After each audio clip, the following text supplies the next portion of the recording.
యేసు పాదముల దగ్గర కూర్చొని వాక్యం ఉంటుంది. నువ్వు ఎవరిని ఆశ్రయిస్తావు? పొద్దున్నే లేచి డ్రెస్ వేసుకొని ఆయన పాదాల దగ్గర కాసేపు కూర్చున్నావా? పని అయిపోయింది, ఇంట్లో పని అయిపోయింది.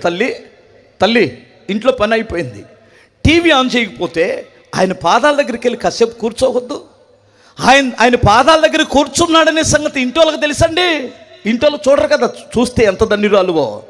మా అమ్మ పొద్దున కూర్చుంటుందండి టీవీ ముందు, బోర్ కొట్టి లేసినప్పుడు. మా అమ్మ పని అయిపోతే ఎక్కడ ఉంటుంది? ప్రార్థన గదిలోనికి వెళ్ళిద్ది. హల్లెలూయా. మా డాడీ ఇప్పుడు ఏం చేస్తున్నాడు? లోపల మోకరించి ప్రార్థన చేసుకుంటున్నాడు.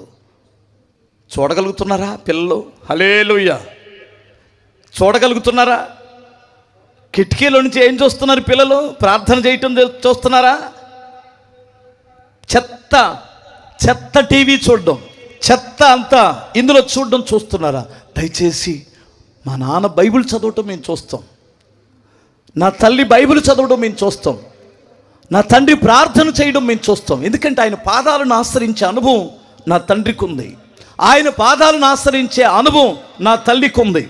పొద్దున్నే లేచి పిల్లలు వారి భవిష్యత్తు బాగుండాలంటే యేసు పాదములు ఆశ్రయించే అనుభవంలోనికి వస్తే నీ జీవితంలో ప్రశాంతత వస్తుంది. బిగ్గరగా స్తోత్రం చెప్పాలి.